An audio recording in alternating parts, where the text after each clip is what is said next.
ओम शांति। आज 6 अगस्त 2023। आज अव्यक्त वाणी है। रिवाइज डेट 31 मार्च 95। आज की अव्यक्त वाणी का टाइटल है परमात्मा मिलन मेले की सौगात, ताज तख्त और तिलक। परमात्मा मिलन मेले की सौगात, ताज तख्त और तिलक। आज बेहद का बाप बेहद में सभी बच्चों को देख रहे हैं। बेहद का बाप है और आप सभी भी बेहद के मालिक जो बालक हो। बाप दादा सभी स्नेही सहयोगी बच्चों को देख हर्षित हो रहे हैं और बच्चे बाप को देखकर हर्षित हो रहे हैं। बाप को ज़्यादा खुशी है व बच्चों को ज़्यादा खुशी है। क्या कहेंगे? दोनों को। इसको कहा जाता है परमात्मा मिलन मेला। मेले तो बहुत होते ही हैं, लेकिन परमात्मा मिलन मेला एक ही संगम युग पर होता है। सारे कल्प में नहीं हो सकता। अब हो रहा है और कल बाद फिर से होगा। आप सबको भी मेला अच्छा लग रहा है ना? बाप दादा तो बच्चों के भाग्य को देख हर्षित होते हैं और दिल में गीत गाते हैं, वाह बच्चे वाह। जो भाग्य स्वप्न में भी नहीं था, संकल्प में भी नहीं था, लेकिन अब साकार में श्रेष्ठ भाग्य अनुभव कर रहे हैं। हर एक के मस्तक पर श्रेष्ठ भाग्य की लकीर चमक रही है। सभी चमकते हुए सितारे होना, अपना ये श्रेष्ठ भाग्य स्मृति में रहता है ना? क्यों श्रेष्ठ भाग्य है? क्योंकि भाग्य विधाता द्वारा आप भाग्यवान आत्माओं का दिव्य ब्राह्मण जन्म हुआ है। बाप को भी भाग्य विधाता कहते हैं और ब्रह्मा को भी भाग्य विधाता कहते हैं और आप सबका जन्म बाप दादा द्वारा हुआ है। तो जिसका बाप स्वयं भाग्य विधाता है, उसका भाग्य कितना श्रेष्ठ होगा। परमात्मा मिलन मना रहे हो ना? डबल फॉइनस से ये भी मना रहे हैं। बेहद के मेले में अगर डबल विदेशी नहीं होते तो बेहद का नहीं कहा जाता। तो आप लोगों का भी विशेष पार्ट है, जो बाप और सब बच्चे देख देख हर्षित होते हैं। भाग्य विधाता द्वारा जन्म होना ये सबसे नंबर 1 भाग्य है। साथ साथ सारे कल्प में किसी भी जन्म में एक ही परमात्मा बाप भी बने, शिक्षक भी बने, सद्गुरु भी बने और सर्व संबंध भी निभाए। ऐसा सतयुग से कलयुग तक किसको भाग्य मिला है? और अभी आपको मिला है। अभी आप निश्चय और नशे से कहते हो कि हमारा पालनहार परम आत्मा है। दुनिया वाले कहने मात्र कहते हैं कि परमात्मा ही पाल रहा है, लेकिन आप प्रैक्टिकल अनुभव से कहते हो कि परमात्मा बाप है और बाप ही पालनहार है, पालना कर रहे हैं। नशा है ना? या थोड़ा थोड़ा भूल जाते हो? चलते चलते अपने श्रेष्ठ भाग्य को साधारण समझ लेते हो। है श्रेष्ठ, लेकिन समझ साधारण लेते हो। इसलिए जो नशा और खुशी की झलक सदा होनी चाहिए वह नहीं रहती। वैसे एक सेकंड भी भूल नहीं सकते, लेकिन कॉमन समझ लेते हो कि बाप मिल गया, हमारा हो गया, हम भी बाप के हो गए। जब हमारा है तो नशा फकुर होना चाहिए ना? लेकिन कभी ऊंचा तो कभी मध्यम, कभी साधारण हो जाता है। सोचो, हमारा बाप परमात्मा है और फिर शिक्षक डायरेक्ट परमात्मा है। क्या शिक्षा दी? आपको क्या बना दिया? त्रिनेत्री, त्रिकालदर्शी, त्रिलोकीनाथ। ऐसी कोई पढ़ाई पढ़ता है? अभी तक ये डिग्री सुनी है? जज, बैरिस्टर, डॉक्टर, इंजीनियर, ये तो सब डिग्री देखी हैं, लेकिन त्रिलोकीनाथ, त्रिकालदर्शी, त्रिनेत्री, नॉलेजफुल ऐसी डिग्री देखी है? द्वापर से कलयुग तक किसको मिली है? आपको मिली थी, आपने भी तो 63 जन्म लिए हैं, तो ना किसको मिली है ना मिलनी है। ऐसा शिक्षक हमारा है। साइंस वाले साइंस की कितनी भी योजना करें तो भी त्रिलोक तक नहीं पहुंच सकते। तीनों लोगों का नॉलेज प्राप्त हो नहीं सकता। और आप में तो 5 वर्ष का बच्चा भी 3 लोगों की नॉलेज देता है। वो भी फलक से कहेगा, हाँ सूक्ष्म वतन है, मूल वतन है, तो परमात्मा शिक्षक भी है। श्रेष्ठ शिक्षा से ये डिग्री तो प्राप्त कराई, लेकिन दुनिया में सबसे बड़े से बड़ा पद राज्य पद होता है, तो पढ़ाई से पद भी मिलता है। तो आपको राजा बनाया है। अभी राजा हो या बनना है, हो राजा और बैठे पट में हो। पक्का मकान भी नहीं, टेंट में बैठे हो। तो देखो, श्रेष्ठ में श्रेष्ठ पद राजपद है। अभी भी स्वराज्य अधिकारी हो और भविष्य में भी विश्व राज्य अधिकारी बनना ही है। ये पक्का है ना? किसको राज्य करना है?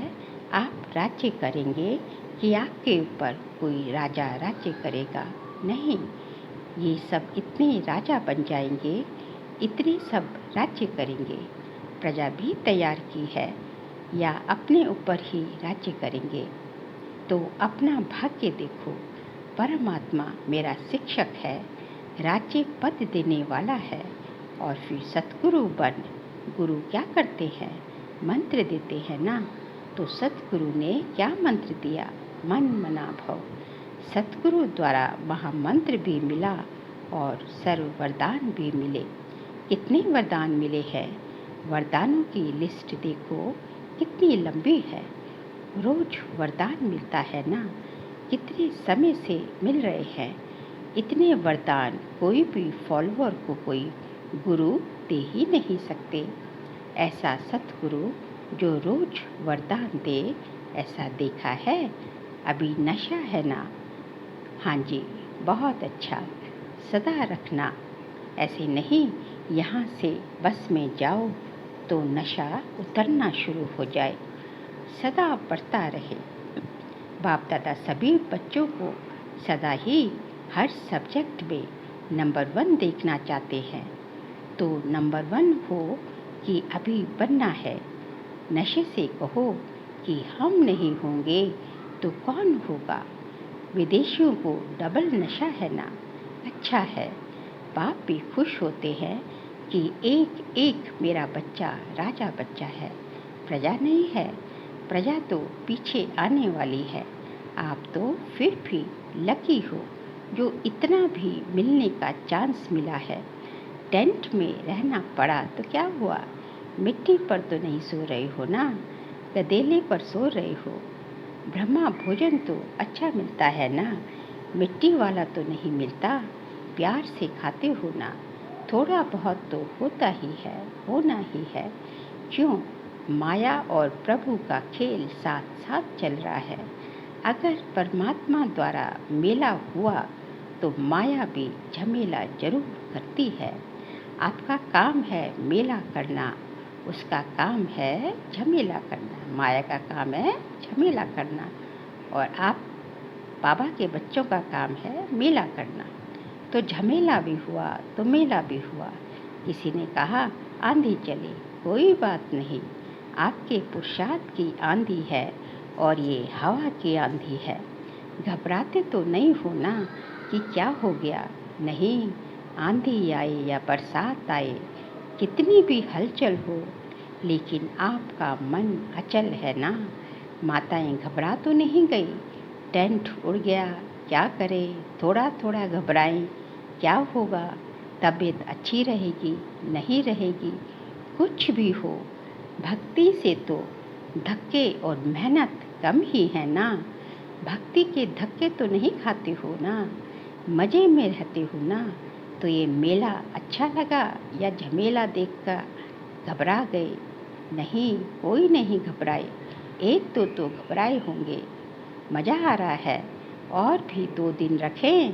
अच्छा, बाप दादा भी माया का झमेला देख चक्कर लगाते रहते हैं, खेल देखते हैं, बच्चे क्या करते हैं और माया क्या करती है। बाप दादा को बच्चों का स्नेह देख खुशी है। स्नेह ने मेला रचाया है। बाप का भी स्नेह है तो बच्चों का भी स्नेह है। दोनों मिल गए तो क्या हो गया, मेला हो गया। दृश्य भी कितना अच्छा लग रहा है। ऐसा कभी सोचा था इतना बड़ा परिवार मिलेगा, और इतना परिवार किसका होगा। आपके घर कितने हैं? एक है। और आपकी सेवा के स्थान कितने हैं? अनेक हैं। तो उसको भी तो बाबा का घर कहते हो ना। तो बाबा का घर आपका घर है। दुनिया कहती है घर बार छोड़ते हैं, और आपने कितने घर बनाए हैं, गिनती नहीं कर सकते हो। याद रखना पड़ता है। तो ये छोड़ना नहीं है, बनाना है। और परिवार को छोड़ा है या परिवार इतना बड़ा बनाया है जो मिलना ही मुश्किल होता है। सारे ब्राह्मण जितने भी जहाँ हैं एक स्थान पर मिल सकते हैं, मुश्किल होगा ना, क्योंकि दूसरे का राज्य है ना, अपना राज्य तो नहीं है। लेकिन बाप मिला, बेहद का परिवार मिला, तो बेहद को याद करने से बेहद की खुशी, बेहद का नशा होगा। अगर हद में समझते हैं मैं तो फलाने देश में हूँ, फलाने देश का हूँ, फलाने जोन का हूँ, तो हद होती है। लेकिन ये तो निमित्त मात्र निशानी के लिए कहते हैं कि ये फलाना जोन है, फलाना स्थान है। बाकी अपने को बेहद का समझते हो ना। नियम भी रखने पड़ते हैं। कई ऐसे भी सोचते हैं कि ये क्या बैच लगाओ तभी खाना मिलेगा। आपको खाने पर तंग करते हैं ना, लेकिन ये करना ही पड़ता है, क्योंकि कायदे में फ़ायदे हैं। ये बंधन नहीं है, लेकिन विघ्नों से निर्बंधन बनाने का साधन है। ये क्या नई बात निकाली, ये नहीं सोचना। संकल्प तो बाप के पास पहुँचते हैं ना, लेकिन मर्यादा पुरुषोत्तम आप ही हो ना। या सिर्फ बड़ी दादियाँ मर्यादा पुरुषोत्तम है, आप फ्री हो। मर्यादा पुरुषोत्तम अर्थात मर्यादा के अंदर रहने वाले, चलने वाले। हाजी का पाठ पक्का है ना। अच्छा, और जब कोई बात हो जाती है तो हाजी होता है या नाजी भी होता है। जब कोई ऐसी बात करते हैं तो हाजी के बदले फिर नाजी में इतने पक्के हो जाते हैं जो बाप भी कहे तो भी नहीं सुनेंगे। जैसे स्थापना में जब छोटे छोटे बच्चे आए तो बाप दादा उन्हों को पाठ पक्का कराने के लिए हमेशा कहते रहे कि ना करना माना नास्तिक, हाँ करना माना आस्तिक। तो आप सब कौन हो, आस्तिक हो कि नास्तिक हो? नास्तिक तो नहीं हो ना, कभी कभी बन जाते हो। खेल करते हैं, माया के भी नॉलेजफुल हो गए हैं, क्योंकि माया भी नॉलेजफुल है। गिराने में माया नॉलेजफुल है और उड़ने में आप नॉलेजफुल हो। तो माया भी देखती है कि इसकी उड़ान थोड़ी नीचे ऊपर हो गई है, तो देख करके वार करती है। और आप नॉलेजफुल होने के कारण जान जाते हो तो हार नहीं खाते हो। लेकिन विजय का हार गले में पड़ा है। सबके गले में विजय की माला है, या कभी कभी उतार देते हो? अच्छा, पीछे वाले मौज में हो। ये भी मधुबन की ही एरिया हुई ना, तो सिवाय मधुबन के और कहाँ इतना बड़ा मेला हो सकता है? नहीं हो सकता ना। तो मधुबन है बेहद का घर। यहाँ सब बेहद है, और सब जगह फिर भी सब देखना पड़ता है। और यहाँ संकल्प किया और हो गया, तो सभी अपने भाग्य द्वारा परमात्मा मेले में पहुँच गए। जो पहली बार इस कल्प में आए हैं तो हाथ उठाओ। करीब 13-14 हजार भाई बहनों की सभा है। उसमें बहुत से नए भाई बहन हैं। अच्छा है, टीवी में देख रहे हो। ये भी देखो, मेजॉरिटी साइंस के साधन अभी अभी निकले हैं। कुछ वर्ष पहले ये साइंस के साधन भी नहीं थे, लेकिन किसके लिए निकले हैं? आपके लिए। बाप दादा भी साइंस वाले बच्चों को मुबारक देते हैं, क्योंकि बाप के बच्चे उससे सुख तो ले रहे हैं ना, तो कितना अच्छा लग रहा है। लेकिन बाप दादा अब क्या चाहते हैं?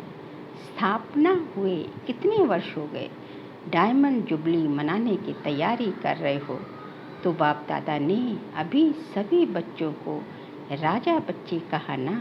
सब राजा है, राजा तख्त नशीन होता है। राज्य की निशानी ताज, तख्त और तिलक होता है। तो बाप दादा इस वर्ष में चाहे नए हों चाहे पुराने, अगर नए भी हों तो समाप्ति का समय तो नयों के लिए भी समीप है, तो पुरानों के लिए भी समीप है। ऐसे नहीं समझना कि हमारे को भी 60 वर्ष शायद मिलने हैं। नहीं, आपको मेकअप करना है। नए के लिए बाबा कह रहे हैं आपको मेकअप करना है। अगर लास्ट आए हो तो फास्ट जाना है, लेकिन संपन्न होने का, समाप्ति का समय तो सबका एक ही है। इसलिए चाहे नए हो या पुराने हो, लेकिन मैं स्वराज्य अधिकारी आत्मा हूँ। सदा स्मृति का तिलक लगा हुआ ही है, कभी मिट जाए कभी लगा हुआ हो नहीं। राज्य अधिकारी अर्थात तिलकधारी। इस स्मृति का तिलक अविनाशी रहे, साधारण नहीं। मैं तिलकधारी हूँ, मैं विश्व कल्याण की जिम्मेवारी का ताजधारी हूँ। कितना बड़ा विश्व है और आप सभी विश्व कल्याणकारी हो। अकेला बाप नहीं है, बाप के साथी आप सभी हो। तो विश्व कल्याण की जिम्मेवारी के ताजधारी और सदा बाप के दिल तख्त नशीन। नीचे नहीं आना, सदा तख्त नशीन। वैसे भी देखो, जो बहुत प्यारे होते हैं, लाडले बच्चे होते हैं, तो माँ बाप उनको मिट्टी में जाने नहीं देते, धरनी पर पाँव रखने नहीं देते।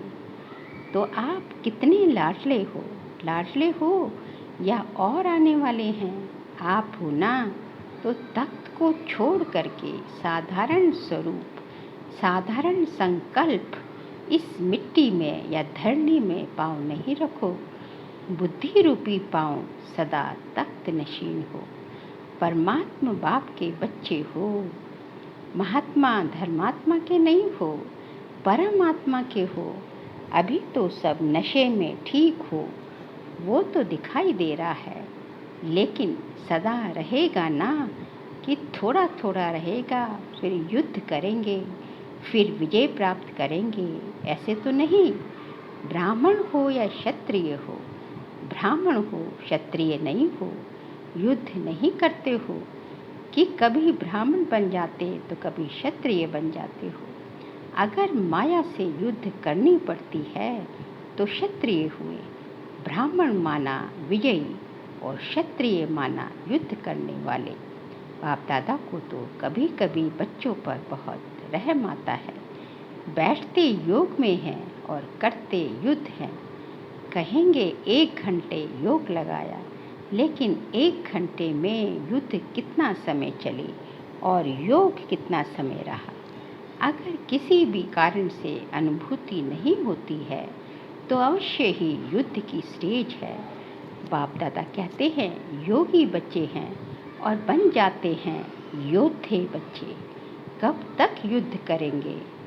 अंत तक युद्ध करेंगे। छुट्टी दे दे भले युद्ध करो। छुट्टी चाहिए? नहीं चाहिए, फिर करते क्यों हो? कमज़ोर हो जाते हो तो माया इतना अधीन बना देती है। जो चाहते नहीं हो लेकिन कर लेते हो। जैसे कोई सर्वेंट बहुत भोले होते हैं तो मालिक उसे अधीन बना लेते हैं। सर्वेंट जो नहीं कर सकता उसके लिए भी मालिक कहता है करो, नहीं तो नौकरी क्यों करते हो। माया भी ऐसे करती है। आप चाहते नहीं हो लेकिन कमज़ोर होने के कारण माया के अधीन बनना पड़ता है। तो उस समय योगी हो या योद्धे हो, योगी तो नहीं कहेंगे ना। तो बाप दादा यही चाहते हैं कि हर एक बच्चा योगी बच्चा हो, युद्ध वाला नहीं। बाप दादा को बच्चों के युद्ध की मेहनत अच्छी नहीं लगती। परमात्मा बच्चे तो सदा मौज में रहने वाले हैं, मज़े में रहने वाले हैं, युद्ध की मेहनत वाले नहीं। तो क्या बनेंगे? योगी बनेंगे या योद्धे बनेंगे?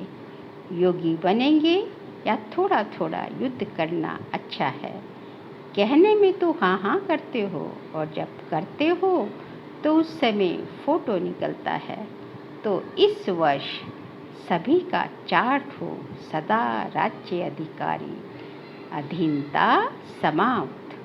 अच्छा, सर्व तरफ के, देश विदेश के, सर्व सूक्ष्म स्वरूप से दृश्य देखने वाली आत्माएं, चारों ओर के सदा श्रेष्ठ पालना से पलने वाली, श्रेष्ठ पढ़ाई से राज्य पद पाने वाली आत्माएं, सद्गुरु द्वारा सर्व वरदान प्राप्त करने वाली आत्माएं, सदा माया जीत विजयी रतन, सदा युद्ध को छोड़ राजयोगी स्थिति में स्थित रहने वाली सर्वश्रेष्ठ आत्माओं को बाप दादा का याद प्यार और नमस्ते। हम सभी रूहानी बच्चों की रूहानी बाप दादा को नमस्ते नमस्ते नमस्ते। फिर आज का बाबा का वरदान है, एकांत और एकाग्रता के अटेंशन द्वारा तीव्र गति से सूक्ष्म सेवा करने वाले सच्चे सेवाधारी भव। एकांत और एकाग्रता के अटेंशन द्वारा तीव्र गति से सूक्ष्म सेवा करने वाले सच्चे सेवाधारी भव। दूर बैठे बेहद विश्व की आत्माओं की सेवा करने के लिए मन और बुद्धि सदा फ्री चाहिए। छोटी छोटी साधारण बातों में मन और बुद्धि को बिजी नहीं करो। तीव्र गति की सूक्ष्म सेवा के लिए एकांत और एकाग्रता पर विशेष अटेंशन दो। बिजी होते भी बीच बीच में 1 घड़ी 2 घड़ी निकाल एकांत का अनुभव करो। बाहर की परिस्थिति भल हलचल की हो, लेकिन मन बुद्धि को जिस समय चाहो एक के अंत में सेकंड में एकाग्र कर लो, तब सच्चे सेवाधारी बन बेहद की सेवा के निमित्त बन सकेंगे। स्लोगन है, ज्ञानी तो आत्मा वह है जो ज्ञान के हर राज को समझकर राजयुक्त, युक्ति युक्त और योग युक्त हो कर्म करे। ज्ञानी तो आत्मा वह है जो ज्ञान के हर राज को समझकर राजयुक्त, युक्ति युक्त और योग युक्त हो कर्म करे। बाबा कहते हैं कि ज्ञानी तो आत्मा की निशानी ही यही है कि जो है वो ज्ञान के जो है, जो राजों से भरा जो ये ज्ञान है, उसको जो है समझ कर, उसकी बारीकियों को समझ के, उसकी सूक्ष्मता का समझ कर जो है राजयुक्त होकर, युक्ति युक्त होकर और योग युक्त होकर हर कर्म करे। क्योंकि जो है कर्म योगी बन जाते हैं तो उनका जो है हर कर्म जो है युक्ति युक्त भी सता ही हो जाता है, और योग युक्त तो है ही। तो एक भी अपने में धारण कर राजयुक्त हो जाएंगे तो युक्ति युक्त और योग युक्त तो सता ही हो जाएंगे। इसलिए हमें जो है हर कर्म में योग का समावेश करना है, अर्थात जो है कर्म योगी बनकर हर कर्म करना है। वही ज्ञानित्व आत्मा की निशानी है। अच्छा, ओम शांति।